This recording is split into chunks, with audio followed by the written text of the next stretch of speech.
It was a chilling image, I think, for those of us in the West to see Erdogan and Putin and the leader of Iran all holding hands together on the stage. How did it feel for the people of Ukraine?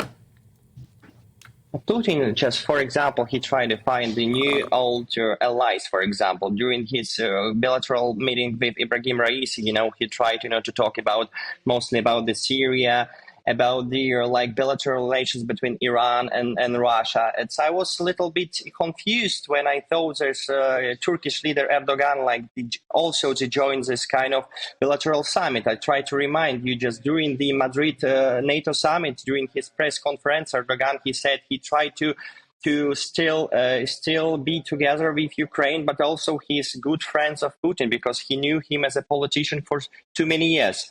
But also, I'm not pretty optimistic about this kind of results of the summit for Russia, because they ask for more support, like for example from Ibrahim Raisi or for example from Erdogan.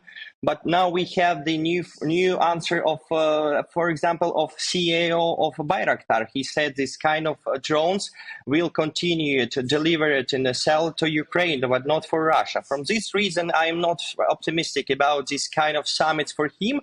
But he tried to be on break news all the time. He tried to talk with international leaders. But in Tehran, the summit, it shows that he find new old allies. Yeah, it's very bizarre, isn't it? And it almost, as you mentioned there, Turkey and Russia have been on opposing sides, not in the far distant past. And I believe Turkish drones are also being used to support the war efforts in Ukraine for the Ukrainian army. So it does seem a bit desperate for Putin. Do you think his resolve and his determination to conquer, basically, let's call it what it is, conquer Ukraine has increased or actually decreased during this war? Because he thought it would be quick and easy, didn't he? And it hasn't been. Yes, of course, he tried. He would like to, to conquer the Kiev on first days since 24th of February. Now as the war is continuing.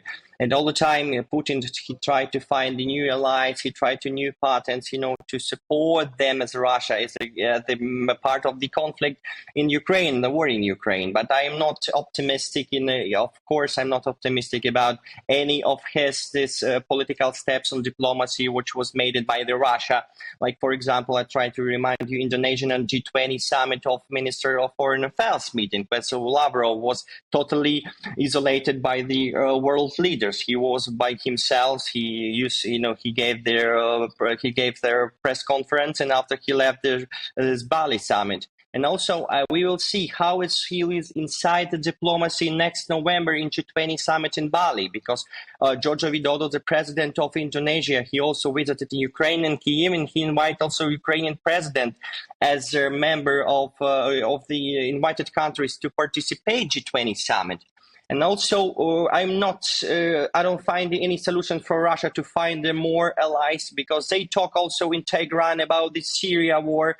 And Erdogan in Bishkek in 29th of October last year, he said he can be the moderator of bilateral summit between Ukraine and Russia. And I prefer from Ukrainian side, as a former advisor to member of parliament, I prefer his kind of bilateral treatment talks will be provided in Turkey when in Belarus, because first two meetings it was existed in 29th of February in March in Belarus. But I prefer this Turkey position of you to moderate between Ukraine and Russia summits or something like that.